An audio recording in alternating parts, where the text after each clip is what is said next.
దేవునికి స్తోత్రం. మన రక్షకుడైన యేసుక్రీస్తు పరిశుద్ధ నామములో మా హృదయపూర్వకమైన ఎల్రోయు వందనములు.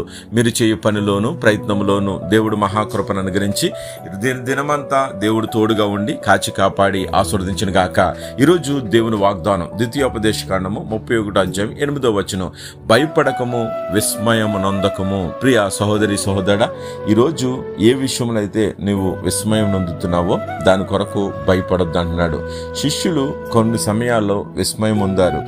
ఆలోచించండి, కేవలం ఎందుకు విస్మయం నొందుతున్నారు అని దేవుడు సెలవిచ్చాడు. కొంతమందితో విగ్రహములు చేయవారు కూడా సిగ్గుపడ్డారు ఆ రోజుల్లో. కానీ అబ్రహాంతో దేవుడు మాట్లాడాడు, భయపడకు, నేను నీకు కేడముగా ఉన్నాను.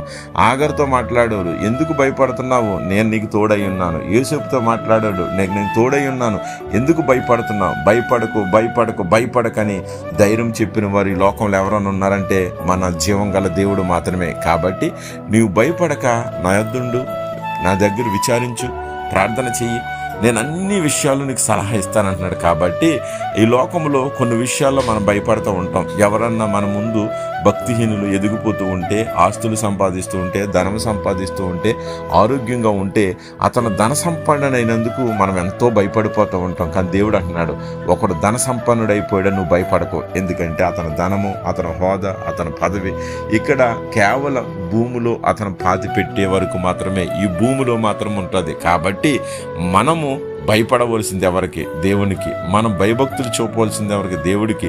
దేవుని యందు నమ్మిక ఉంచి నువ్వు భయభక్తులు కలిగి ఉంటే కనుక నిన్నెక్కడా సిగ్గుపడకోకుండా, నిన్ను దేవుడు విడవుకోకుండా, నీకు తోడయ్యుండి ఎక్కడ పడిపోకుండా దేవుడు నిన్ను లేవనెత్తి నడిపిస్తాడు. ఆయన వైపు చూడు, తొందరపడకో, భయపడకో, దేవుని యందు సంతోషించు, గంతులు వెయ్యి, ఆరాధించు, ప్రార్థించు.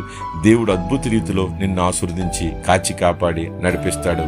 అట్టి కృప దేవుడు దయచేయను గాక. ఆమేన్. God bless you.